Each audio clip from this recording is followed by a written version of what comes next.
नमस्कार दोस्तों, कैसे हैं आप सब। उम्मीद करता हूं सब बढ़िया होंगे। सो फ्रेंड्स, इन्वेस्टो प्राइड के एक और नई एपिसोड में आप सभी का स्वागत है। And friends, in today's video we will be discussing about best of the best 5 mutual funds from mid cap category. जी हाँ दोस्तों, आपने बिल्कुल सही सुना। अगर आप मिड कैप कैटेगरी के म्यूचुअल फंड्स में इन्वेस्ट करना चाहते हैं बट आप श्योर नहीं है कि भाई आपके लिए कौन सा फंड बेहतर होने वाला है, देन आज के इस वीडियो में हम लोग बात करेंगे 5 ऐसे मिड कैप म्यूचुअल फंड्स के बारे में जो कि पास्ट में तो काफी शानदार तरीके से रिटर्न बना के आपको दिया हुआ है, लेकिन आने वाले सालों में इन 5 में से कौन सा वो 2 म्यूचुअल फंड्स होने वाला है जो कि आपको बेहद ही शानदार तरीके से रिटर्न बना के दे सकता है अगर आप 2026 में उन म्यूचुअल फंड्स को कंसीडर करते हैं for long term investment in that case. और फ्रेंड्स, मिड कैप कैटेगरी में देखिए तो बहुत सारे स्कीम है, बहुत सारे फंड्स है। सारे फंड्स को एक साथ कवर करना पॉसिबल है ही नहीं, तो हम लोगों ने काफी सारे फिल्टर्स यूज किए हैं एंड उसके बाद ये 5 फंड्स चूज होके आया है।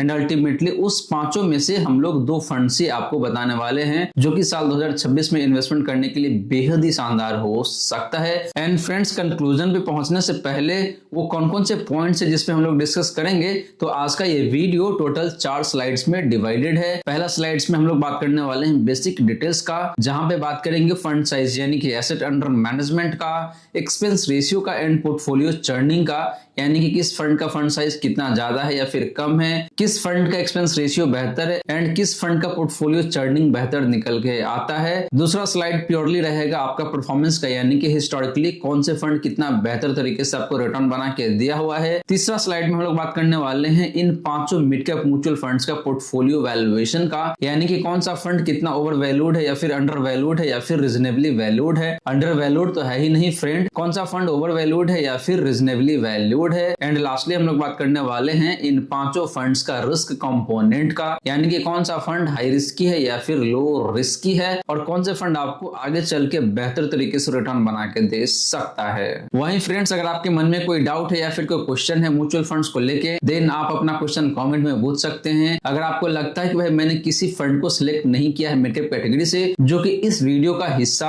होना चाहिए, आज का डिस्कशन का हिस्सा होना चाहिए, तो आप उस फंड का नाम कमेंट में मेंशन कर सकते हैं। आगे चल के हो सकता है उस फंड को हम लोग डिटेल में रिव्यू करके आपको दे सके। वहीं फ्रेंड्स, अगर आप इस चैनल पे पहली बार आए हैं देन चैनल को भी सब्सक्राइब कर सकते हैं। वीडियो सही लगे तो वीडियो को लाइक कर सकते हैं और गाइस आप वीडियो को हाइप भी कर सकते हैं। हाइप करने से बेसिकली होगा क्या कि ये जो वीडियो है ये काफी लोगों के पास पहुंचेगा, तो मेरा भी बेनिफिट है यानी कि चैनल का भी बेनिफिट होगा, और जिनको पता नहीं कि भाई उनके लिए कौन सा मिड का फंड बेहतर होगा तो उनके लिए भी काफी हेल्पफुल रहेगा। तो वीडियो को जरूर हाइप करे। तो चलिए फ्रेंड, पहले बात करते हैं इन 5 मिड कैप म्यूचुअल फंड का बेसिक डिटेल्स का और देखते हैं कि भाई कौन सा फंड का फंड साइज बेहतर है, एक्सपेंस रेशियो बेहतर है एंड पोर्टफोलियो चर्निंग बेहतर है। तो फ्रेंड्स, बात करें बेसिक डिटेल्स का, तो पहले हम लोग बात करने वाले हैं फंड साइज यानी कि एसेट अंडर मैनेजमेंट का। तो जो पहला फंड है Motilal Oswal mid cap fund, इसका जो फंड साइज है ये बहुत सही दिखने को मिल रहा है, 36,880 करोड़ का। इडेलवाइज मिड कैप फंड का जो फंड साइज है फ्रेंड वो 13,650 करोड़ का है। एचडीएफसी मिड कैप फंड का जो फंड साइज है वो 92,642 करोड़ का है। बात करें Nippon India growth mid cap fund का, तो इसका जो फंड साइज है फ्रेंड वो 42,124 करोड़ का है। एंड बात करें कोटक मिड कैप फंड का फंड साइज का, तो वो 60,637 करोड़ का है। तो फ्रेंड्स, फंड साइज के मामले में देखें तो इन 5 मिड कैप म्यूचुअल फंड्स का फंड साइज बहुत शानदार दिखने को मिल रहा है, लेकिन जो इडेलवाइज मिड कैप फंड है इसका फंड साइज वैसे अच्छा तो है लेकिन इन 5 में सबसे कम दिखने को मिल रहा है। तो फंड साइज के हिसाब से देखें तो इडेलवाइज मिड कैप फंड ज्यादा बेहतर दिखने को मिल रहा है। बाकी जो चारों फंड्स है उसका भी फंड साइज अपने अपने जगह पे काफी शानदार कह सकते हैं। बात करें एक्सपेंस रेशियो का, तो Motilal Oswal mid cap fund का जो एक्सपेंस रेशियो है वो 0.74% का है। इडेलवाइज मिड कैप फंड का एक्सपेंस रेशियो 0.4% का है। एचडीएफसी मिड कैप फंड का फंड साइज 0.71% का है। Nippon growth mid cap fund का एक्सपेंस रेशियो आपका 0.74% का है and Kotak mid cap fund का एक्सपेंस रेशियो 0.37% का है। तो फ्रेंड्स, एक्सपेंस रेशियो के मामले में देखें तो Edelweiss mid cap fund and Kotak mid cap fund काफी शानदार दिखने को मिल रहा है, और आपका जो Motilal Oswal mid cap fund है या फिर एचडीएफसी मिड कैप फंड है या फिर Nippon India growth mid cap fund है, इन तीनों फंड का एक्सपेंस रेशियो हायर साइड में दिखने को मिल रहा है। तो तो एक्सपेंस रेशियो के मामले में या तो कोटक मिड का फंड या फिर इडलवाइज मिड का फंड, ये दोनों काफी बेहतर है। बात करें पोर्टफोलियो चर्निंग का, यानी कि कौन सा फंड अपने पोर्टफोलियो से स्टॉक्स को कितना फ्रीक्वेंटली चेंज करता है, तो ये नंबर जितना ज्यादा होता है उतना खराब माना जाता है। तो मोतीलाल ओसवाल मिड का फंड का जो पोर्टफोलियो चर्निंग है वो 120% का है, जो कि हाइयर साइड में है। इडलवाइज मिड का फंड का पोर्टफोलियो चर्निंग 42% का है। एचडीएफसी मिड का फंड का पोर्टफोलियो चर्निंग लगभग 11% का है। निप्पॉन इंडिया ग्रोथ मिड का फंड का पोर्टफोलियो चर्निंग 4% का है। एंड कोटक मिड का फंड का पोर्टफोलियो चर्निंग 23.67% का है। तो फ्रेंड्स, पोर्टफोलियो चर्निंग के हिसाब से देखते हैं तो निप्पॉन इंडिया ग्रोथ मिड का फंड काफी शानदार है, यानी कि ये फंड अपने पोर्टफोलियो से स्टॉक्स को बहुत जल्दी चेंज नहीं करता है, जो कि एक साइड से देखे तो अच्छी बात भी हो सकता है और दूसरे एंगल से देखते हैं तो कई बार ये निगेटिव भी साबित हो सकता है। तो मेरे अकॉर्डिंग देखे तो पोर्टफोलियो चर्निंग बहुत लोअर साइड में भी होना अच्छी बात नहीं है। यहाँ पे जो इडलवाइज मिड का फंड है या फिर आपका जो कोटक मिड का फंड है, इन दोनों का पोर्टफोलियो चर्निंग काफी रिजनेबल आप कह सकते हैं। एचडीएफसी मिड का फंड भी देखे तो ठीक ठाक सा दिखने को मिल रहा है, लगभग 11% का पोर्टफोलियो चर्निंग रेशियो है। तो फ्रेंड्स, बेसिक डिटेल्स के मामले में देखे तो वैसे पांचों ही मिड का फंड अपने अपने जगह पे काफी बेहतर दिखने को मिल रहा है, लेकिन जो इडलवाइज मिड का फंड है ये ज्यादा बेहतर है क्योंकि इसका फंड साइज बहुत एक्सेसिव नहीं है। एक्सपेंस रेशियो भी देखे तो बहुत रिजनेबल है एंड पोर्टफोलियो चर्निंग में देखे तो काफी रिजनेबल दिखने को मिल रहा है। तो जो तीन पैरामीटर हमने बात किया है, फंड साइज का, एक्सपेंस रेशियो का एंड पोर्टफोलियो चर्निंग का, तो इन तीनों पैरामीटर के अकॉर्डिंग देखे तो जो इडलवाइज मिड का फंड है ये ज्यादा बेहतर दिखने को मिल रहा है। अब चलिए फ्रेंड बात कर लेते हैं इन पांचों ही म्यूचुअल फंड का पास्ट परफॉर्मेंस का।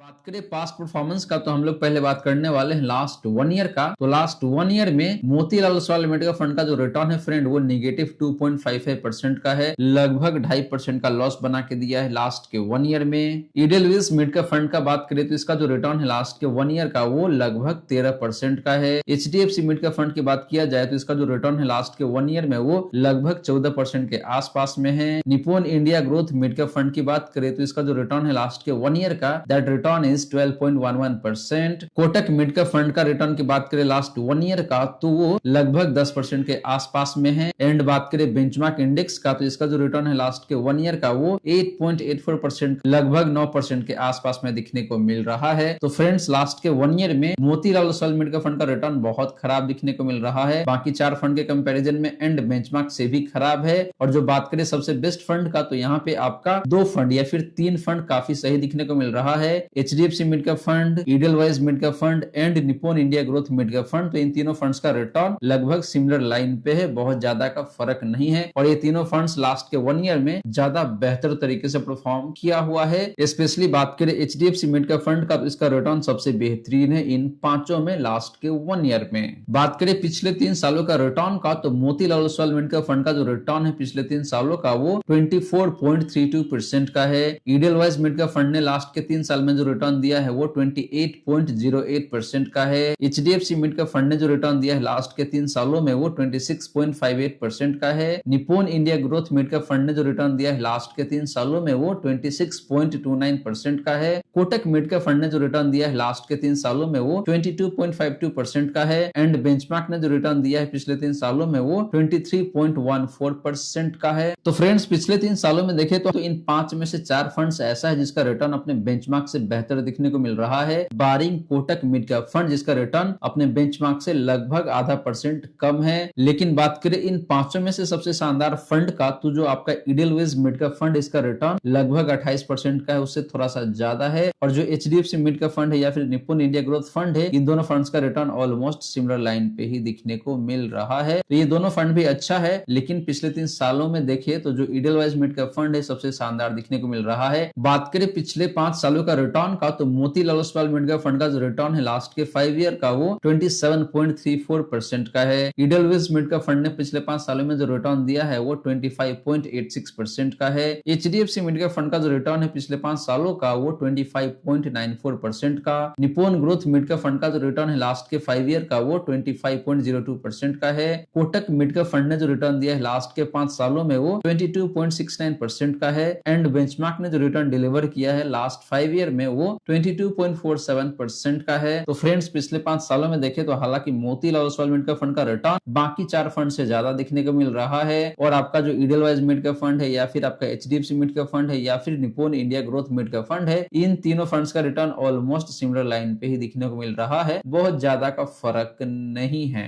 तो फ्रेंड्स ये रही बात आपका इन पांचों मिड कैप म्यूचुअल फंड्स का पास्ट परफॉर्मेंस का। और ओवरऑल मायने में देखिए तो जो आपका एचडीएफसी मिड कैप फंड है ये ज्यादा बेहतर दिखने को मिल रहा है, क्योंकि इसका रिटर्न लास्ट के 1 ईयर में भी शानदार है, पिछले 3 सालों में भी काफी बेहतरीन दिखने को मिल जाता है, एंड लास्ट के 5 ईयर में भी देखिए तो काफी शानदार दिखने को मिल जाता है। इसके अलावा देखिए तो जो आपका ईडलवाइज मिड कैप फंड है ये भी काफी बेहतरीन आप कह सकते हैं। तो ये दोनों फंड काफी अच्छा मुझे लग रहा है out of this 5 mutual funds from mid cap category. अब चलिए बात करते हैं कि भाई इन पांचों मिड कैप म्यूचुअल फंड का जो पोर्टफोलियो है वो ओवर वैल्यूड है या फिर अंडर वैल्यूड है या फिर रीजनेबली वैल्यूड है, यानी कि वैल्यूएशन के आधार पे कौन से मिड कैप फंड्स आपके लिए कितना बेहतर हो सकता है। बात करें पोर्टफोलियो वैल्यूएशन का तो पहले बात करेंगे हम लोग प्राइस टू अर्निंग रेशियो का। तो जो पहला फंड है यानी कि Motilal Oswal mid cap fund, इसका जो प्राइस टू अर्निंग रेशियो है पोर्टफोलियो का वो 52.32 टाइम्स का है, जो कि काफी हाइयर साइड में है, यानी कि आप एक्सट्रीम हाइयर साइड कह सकते हैं। ईडलवाइज मिड कैप फंड का पोर्टफोलियो का प्राइस टू अर्निंग रेशियो की बात करें तो वो 33.29 टाइम्स का है। एचडीएफसी मिड कैप फंड का प्राइस टू अर्निंग रेशियो की बात करें पोर्टफोलियो का तो वो 26.42 टाइम्स का है। बात करें Nippon India growth mid cap fund का प्राइस टू अर्निंग रेशियो का पोर्टफोलियो का तो वो 28.38 टाइम्स का है। वहीं बात करें कोटक मिड कैप फंड का पोर्टफोलियो का प्राइस टू अर्निंग रेशियो का तो वो 29.84 टाइम्स का है, लगभग 30 टाइम्स का पी रेशियो है कोटक मिड कैप फंड का पोर्टफोलियो का। एंड बात करें बेंचमार्क का, यानी कि जो बेंचमार्क है उसका प्राइस टू अर्निंग रेशियो क्या रहता है तो वो 31.7 टाइम्स का है। और इन पांचों फंड्स का जो बेंचमार्क है फ्रेंड वो है निफ्टी 150 मिड कैप टीआरआई। तो निफ्टी 150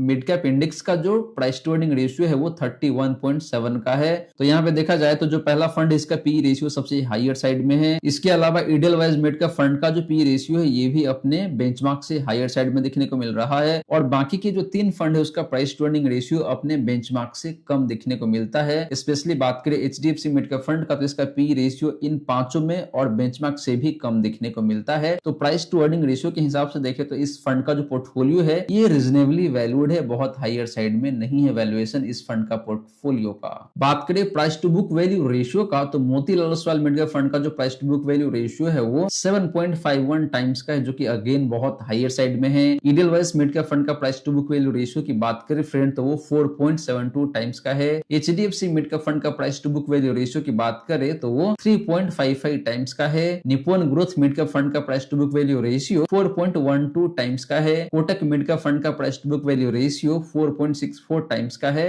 एंड बेंचमार्क का जो price to book value ratio है फ्रेंड वो 4.34 टाइम्स का है। तो price to book value ratio के आधार पे भी देखिए तो एचडीएफसी मिड कैप फंड यहाँ पे काफी शानदार दिखने को मिल रहा है, यानी कि ओवरऑल देखें तो एचडीएफसी मिड कैप फंड एक ऐसा फंड है जिसका पोर्टफोलियो का वैल्यूएशन अपने कैटेगरी में बहुत लोअर या फिर कह लीजिए रीजनेबल दिखने को मिलता है। तो वैल्यूएशन के आधार पे ये फंड काफी जबरदस्त है और मुझे लगता है ये भी एक रीजन है जिसकी वजह से इस फंड का परफॉर्मेंस लास्ट के 1 ईयर में काफी अच्छा रहा है, जबकि काफी सारे मिड कैप फंड ने आपको लॉस बना के दिया हुआ है। तो फ्रेंड्स ये तो हमने बात किया इन पांचों मिड कैप म्यूचुअल फंड्स का पोर्टफोलियो वैल्यूएशन का। अब चलिए बात करते हैं इन पांचों मिड कैप म्यूचुअल फंड का रिस्क कंपोनेंट का, यानी कि भाई कौन सा फंड कितना हाई रिस्की है या फिर लो रिस्की है। बात करें रिस्क रेशियोज का तो पहले हम लोग बात करने वाले हैं स्टैंडर्ड डेविएशन का। तो जो पहला फंड है Motilal Oswal mid cap fund, इसका जो स्टैंडर्ड डेविएशन है फ्रेंड वो 17.89% का है, लगभग 18% का इसका स्टैंडर्ड डेविएशन है। ईडलवाइज मिड कैप फंड का जो स्टैंडर्ड डेविएशन है वो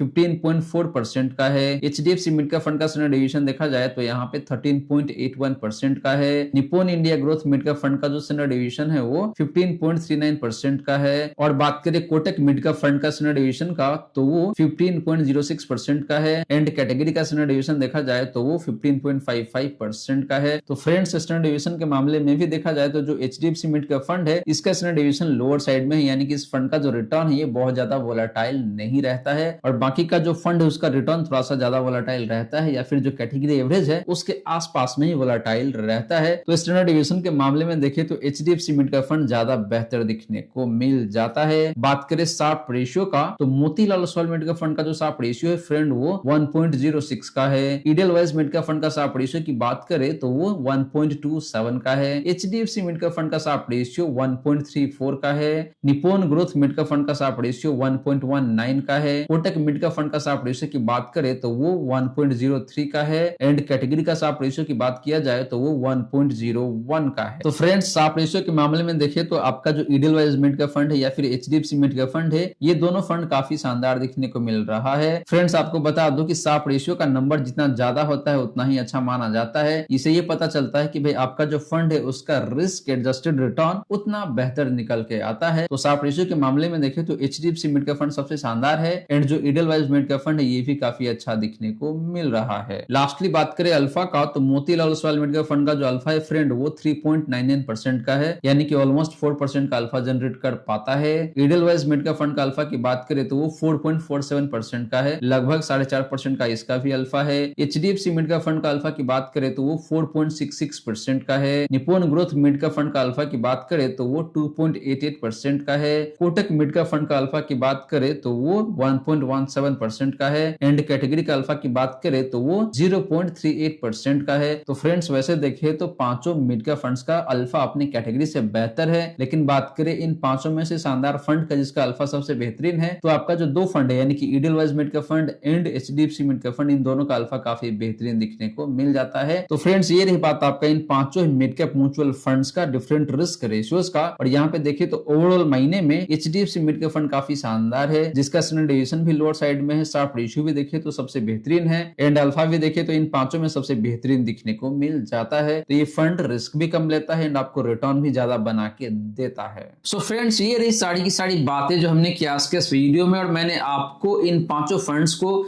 काफी डिटेल में रिव्यू करके दिया है और अंत में यही कंक्लूजन निकल के आता है कि भाई इन पांचों फंड्स का रिटर्न वैसे देखे तो अपने अपने जगह पे ठीक दिखने को मिल रहा है, फंड साइज भी अच्छा है, एक्सपेंस रेशियो भी बेहतर है। लेकिन इन तीनों में से देखा जाए तो जो दो मिड कैप फंड है यानी कि Edelweiss mid cap fund and HDFC mid cap fund, ये दोनों फंड हर एक पैरामीटर पे काफी शानदार दिखने को मिल जाता है। स्पेशली बात करें एचडीएफसी मिड कैप फंड का तो ये फंड अक्रॉस दी पैरामीटर सबसे बेहतरीन निकल के आया है इन पांचों ही फंड्स में। इसके बाद ईडलवाइज मिड कैप फंड भी काफी शानदार है, लेकिन एचडीएफसी मिड कैप फंड के साथ एक ही दिक्कत है कि भाई इसका फंड साइज 90,000 करोड़ के ऊपर जा चुका है। तो मुझे लगता है कि फंड साइज एक थोड़ा सा कंसर्निंग पॉइंट जरूर है, लेकिन ये बहुत हाई कंसर्निंग भी नहीं है, क्योंकि आपने देखा होगा कि जो पराग पारिक फ्लेक्सी का फंड, इसका फंड साइज 1,20,000 करोड़ के भी ऊपर जा चुका है। इसके बावजूद भी उस फंड का रिटर्न बेहतर है। डिपेंड करता है कि भाई आपका जो फंड मैनेजर है या फिर फंड हाउस है उस फंड को कैसे मैनेज करते हैं। तो मुझे लगता है कि एचडीएफसी मिड कैप फंड इतना ज्यादा फंड साइज होने के बावजूद भी आगे चल के आपको काफी बेहतरीन तरीके से रिटर्न बना के दे सकता है। वहीं अगर आप रिलेटिवली लोअर फंड साइज वाले फंड के साथ जाना चाहते हैं, in that case Edelweiss mid cap fund आपके लिए काफी शानदार साबित हो सकता है आने वाले टाइम में। सो फ्रेंड्स आशा करता हूं जितनी भी बातें मैंने बताने की कोशिश किया है सारी की सारी बातें आपको समझ में आ गया होगा। मन में अगर कोई डाउट है या फिर कोई क्वेश्चन है देन कमेंट सेक्शन में पूछ सकते हैं। वीडियो सही लगा हो तो वीडियो को लाइक कर सकते हैं, चैनल पे पहली बार आए हैं देन चैनल को भी सब्सक्राइब कर सकते हैं। So friends thank you so much for watching this video. मिलते हैं नेक्स्ट वीडियो में। जय हिंद जय भारत।